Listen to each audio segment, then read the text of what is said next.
Salam Bapak Ibu yang terkasih dalam nama Tuhan Yesus Kristus dimanapun berada pada saat ini. Dan juga para hamba Tuhan yang mempersiapkan pelayanan di hari Minggu tanggal 17 Juli 2022. Izinkan saya mengucapkan selamat mempersiapkan pelayanan dan juga buat seluruh jemaat dimanapun berada pada saat ini. Kiranya Tuhan Yesus selalu memberkati dan menyertai aktivitas kita di akhir pekan pada saat ini. Dan juga izinkan saya mengucapkan selamat ulang tahun kelahiran dan ulang tahun pernikahan dimanapun berada pada saat ini. Kiranya Tuhan Yesus selalu memberkati dan menyertai dan juga selalu melindungi apa yang kita lakukan. Biarlah sukacita ulang tahun di dalam satu minggu ini berkat Tuhan semakin berlimpah dan juga berkat Tuhan selalu diberikan kepada kita. Jikalaupun ada yang sakit, terlebih secara khusus buat para hamba Tuhan dimanapun berada dan juga para jemaatnya, kiranya diberkatilah obat, makanan, dan minuman, dan juga para tangan tenaga medis dimanapun berada kita dirawat, walaupun kita sakit, akan tetapi tetap kita memohon kepada Tuhan agar kiranya di hari Minggu tanggal 17 Juli 2022 kita tetap bersuka cita, berdoa dalam memuji dan memuliakan nama Tuhan. Sebelum kita mendengarkan firman Tuhan sukacita kita, baiklah kita berdoa. Damai sejahtera Allah Bapa yang melampaui segala akal kiranya memelihara hati dan pikiranmu sekalian dalam Kristus Yesus Tuhan kita. Amin. Bapak, Ibu, dan para hamba Tuhan yang terkasih, firman Tuhan diambil dari Lukas pasal 19 ayat 1 sampai 10. Saya bacakan untuk kita. Zakeus. Yesus masuk ke kota Yeriko dan berjalan terus melintasi kota itu. Di situ ada seorang bernama Zakeus, kepala pemungut cukai, dan ia seorang yang kaya. Ia berusaha untuk melihat apakah Yesus itu. Ia berusaha untuk melihat apakah Yesus itu, tetapi ia tidak berhasil karena orang banyak, sebab badannya pendek. Maka berlarilah ia mendahului orang banyak, lalu memanjat pohon ara untuk melihat Yesus yang akan lewat di situ. Ketika Yesus sampai ke tempat itu, ia melihat ke atas dan berkata, "Zakeus, segeralah turun, sebab hari ini aku harus menumpang di rumahmu." Lalu Zakeus segera turun dan menerima Yesus dengan sukacita. Tetapi semua orang yang melihat hal itu bersungut-sungut katanya, "Ia menumpang di rumah orang berdosa." Tetapi Zakeus berdiri dan berkata kepada Tuhan, "Tuhan, setengah dari milikku akan kuberikan kepada orang miskin. Dan sekiranya ada sesuatu yang kuperas dari seseorang, akan kukembalikan 4 kali lipat." Kata Yesus kepadanya, "Hari ini telah terjadi keselamatan kepada rumah ini, karena orang ini pun anak Abraham. Sebab Anak Manusia datang untuk mencari dan menyelamatkan yang hilang." Demikian pembacaan firman Tuhan. Bapak Ibu yang terkasih dalam nama Tuhan Yesus Kristus, apakah kita merasa bahagia jika rumah kita dilawat oleh Tuhan Yesus? Apakah kita merasa bahagia jika pekerjaan kita dilawat oleh Tuhan Yesus? Dan apakah kita merasa bahagia jika di dalam perjalanan dan di dalam melakukan segala aktivitas kita, Tuhan melawat dan menyertai dan melindungi kita dengan segala kekurangan dan keterbatasan kita? Tentunya jawabannya kita sangatlah senang sekali dan berbahagia sekali, karena itulah yang menjadi keinginan kita, karena itulah yang menjadi doa kita, seperti yang dialami oleh seorang Zakeus, seorang kepala pemungut cukai, seorang kaya, orang yang terkenal, dan dia adalah orang yang sangat dibenci oleh orang-orang lain karena dia adalah merupakan bagian dari pemungut cukai. Pemungut cukai adalah identik dengan pemeras, karena menambah-nambahi apa yang menjadi miliknya, mengambil dari orang-orang ataupun masyarakat yang ada di sekitarnya.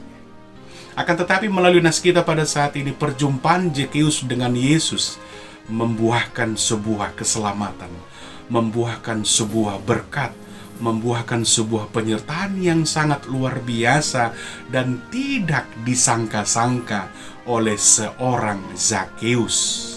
Karena Yesus menatap Zakeus yang memanjat pohon ara dan mengatakan, "Aku akan singgah ke rumahmu, aku akan menumpang tinggal ke rumahmu, turunlah." Dan terjadi sukacita yang sangat luar biasa, karena Zakeus sepertinya bermimpi, istilah sekarang, dan dia tidak percaya dan tidak menduga-duga Yesus mau singgah ke rumahnya. Dan karena sukacita dia, apa yang dia ambil, apa yang dia dapatkan, apa yang dia peras dari orang-orang yang dia minta dari pemungut cukai, dia kembalikan kembali kepada orang-orang yang dia minta. Sungguh sangat luar biasa, Bapak Ibu yang terkasih. Yang menjadi pertanyaan serius dalam kehidupan kita, apakah kita mau mengambil yang bukan menjadi hak ataupun yang menjadi kepunyaan kita? Ini menjadi pertanyaan yang pertama. Lalu yang kedua, apakah kita mau memberi terhadap orang-orang yang membutuhkan bantuan, terhadap orang-orang yang menderita, seperti yang dilakukan oleh Zakeus? Saya yakin bukan karena pertemuan Zakeus dengan Yesus sehingga Zakeus bersukacita, akan tetapi ini adalah merupakan kerja dari Roh Kudus di dalam diri Zakeus, sehingga dia memberikan apa yang dia ambil dari orang-orang yang dia peras. Bapak Ibu yang terkasih dalam nama Tuhan Yesus Kristus, Yesus mencari dan menyelamatkan yang hilang, mencari dan menyelamatkan yang hilang, seperti khotbah anak sekolah minggu, dari 100 domba 1 ekor yang hilang, dan Yesus mencarinya sampai ketemu dan membawanya pulang ke rumah. Dan Yesus bersukacita memberitahukan kepada orang-orang yang ada bahwa seekor dombanya yang hilang telah dia temukan dan dia dapatkan, dan dia meletakkan domba tersebut di atas bahunya. Bapak Ibu yang terkasih dalam nama Tuhan Yesus Kristus, Yesus mencari. Apakah kita merasa Yesus mencari kita? Bukan oleh karena perbuatan baik kita Yesus mencari kita. Tidak. Bukan oleh karena apa yang kita lakukan, usaha kita, Yesus memberikan berkat dalam kehidupan kita. Akan tetapi Yesus mencari dan memberikan berkat dalam kehidupan kita adalah karena hak dan wewenang dari Tuhan Allah. Ingat Bapak Ibu yang terkasih. Saudara-saudari yang terkasih dalam nama Tuhan Yesus Kristus, ada 2 bagian nas kita pada saat ini. Ada 2 bagian besar nas kita pada saat ini yang ingin disampaikan. 2 bagian besar tersebut, yang pertama, perjumpaan Yesus dengan orang berdosa. Dengan orang berdosa, yaitu dalam Lukas 19 ayat 1 sampai 4. Perjumpaan Yesus dengan orang yang berdosa. Lukas 19 ayat 1 sampai 4. Nas kita pada saat ini. Pemungut cukai adalah merupakan jabatan yang sangat dibenci oleh orang banyak. Tadi saya terangkan tadi. Sangat dibenci. Karena biasanya pemungut cukai adalah seorang penipu. Penipu. Mengapa dikatakan penipu? Karena menarik pajak lebih dari yang seharusnya. Istilahnya itabatabay asa adong di ibana. Kebetulan si Zakeuson pimpinan sian pemungut cukai. Berarti gudang do dapat nih si Zakeus marhiti-hiti pemungut cukai, marhiti-hiti meminta kepada orang-orang yang ada pada saat itu. Dan inilah yang membuat Zakeus disisihkan dari kehidupan sosialnya, terasingkan. Itu sebabnya saya yakin melalui nas kita pada saat ini, melalui firman Tuhan, Zakeus mengalami kekosongan di dalam hatinya karena dia tersisihkan dan mendengar pula seorang Yesus yang mampu menyembuhkan, yang mampu memberikan pengajaran yang melegakan buat orang-orang yang ada yang mengikuti dia. Bahkan mungkin Zakeus mendengar bagaimana Yesus mengajarkan tentang kerajaan sorga yang memberikan kelegaan bagi siapapun, bagi orang yang percaya. Dan Zakeus beraksi sampai dia memanjat pohon ara karena dia tidak mampu untuk melewati kerumunan ataupun orang-orang banyak. Sungguh sangat luar biasa melalui nas kita bagian yang pertama pada saat ini. Perjumpaan Yesus dengan orang yang berdosa. Orang yang berdosa tersebut siapa? Jika kita refleksikan dalam kehidupan kita, kita adalah orang yang berdosa. Apakah kita bertemu dengan Yesus setiap hari? Apa itu? Berdoa? Atau jangan-jangan kita tidak mau bertemu dengan Tuhan Allah kita, tidak mau berdoa terhadap Tuhan Allah kita, karena kita merasa orang yang mampu, orang yang kuat, orang yang power, orang yang memiliki jabatan, orang yang memiliki kekuatan. Justru melalui nas kita pada saat ini, kita tidak ada apa-apanya. Bahkan jika dibandingkan dengan debu di jalanan tersebut, di jalanan yang ada pada saat ini, kita tidak ada apa-apa. Kita kecil dari debu, bahkan lebih kecil dari yang tidak kita bayangkan. Selama ini kita merasa adalah merupakan orang yang kuat dan yang mampu. Saudara-saudari, bagian yang kedua, tadi bagian yang pertama, perjumpaan Yesus dengan orang yang berdosa dalam ayat 1 sampai ayat 4. Lalu pertemuan yang kedua, bagian yang kedua, yaitu merubah gaya hidup menjadi bukti status yang baru, yaitu dalam ayat 5 sampai 10 bagian yang kedua. Buktinya mana? Buktinya adalah kita apakah merupakan orang yang rajin berdoa dan berkomunikasi dengan Tuhan Allah kita? Gaya hidup kita yang bagaimana? Apakah orang yang sombong? Apakah orang yang angkuh? Pada saat ini banyak sekali orang Kristen yang sombong, orang Kristen yang angkuh, merasa bahwa hidupnya hanya melihat ke bawah saja dan tidak mau melihat ke atas karena dia merasa yang di atas tersebut tidak dia butuhkan. Hidupnya rata-rata saja dan melihat ke bawah karena dia merasa dialah yang paling tinggi. Ternyata ada yang lebih tinggi, yaitu Tuhan Allah kita. Makanya sekali-sekali kita harus melihat ke atas, merendahkan hati kita, dan kita berdoa agar selalu diberkati. Dalam ayat 5 ada sebuah perintah tadi dalam nas kita.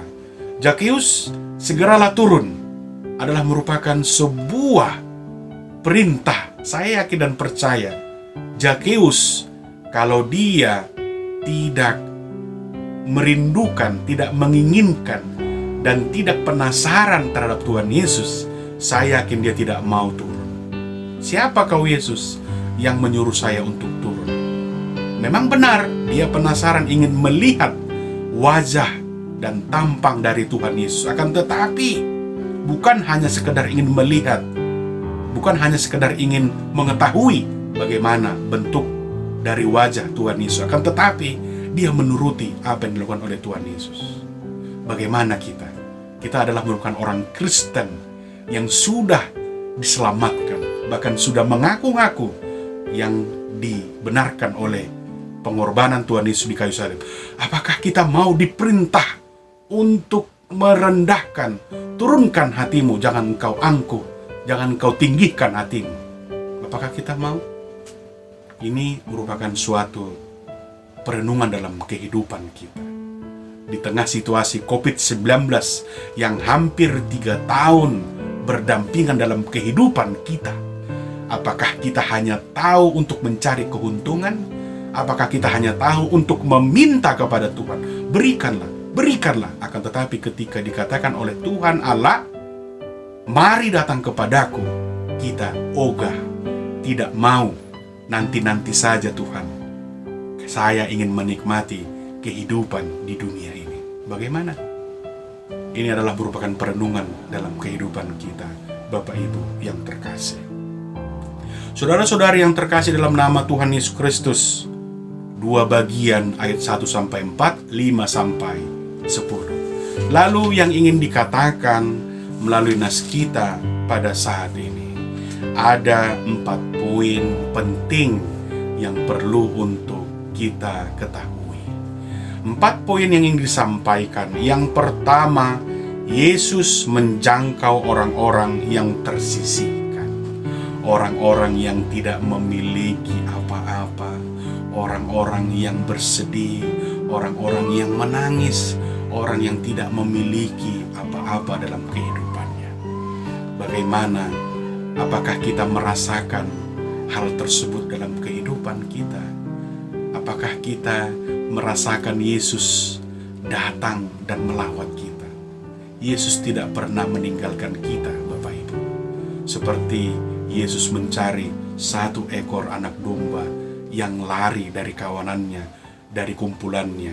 Dan Yesus mencari, bahkan dia rela untuk mengorbankan nyawanya untuk menyelamatkan anak domba yang hilang tersebut. Itu poin yang pertama. Poin yang kedua, respon dari seorang Zakeus.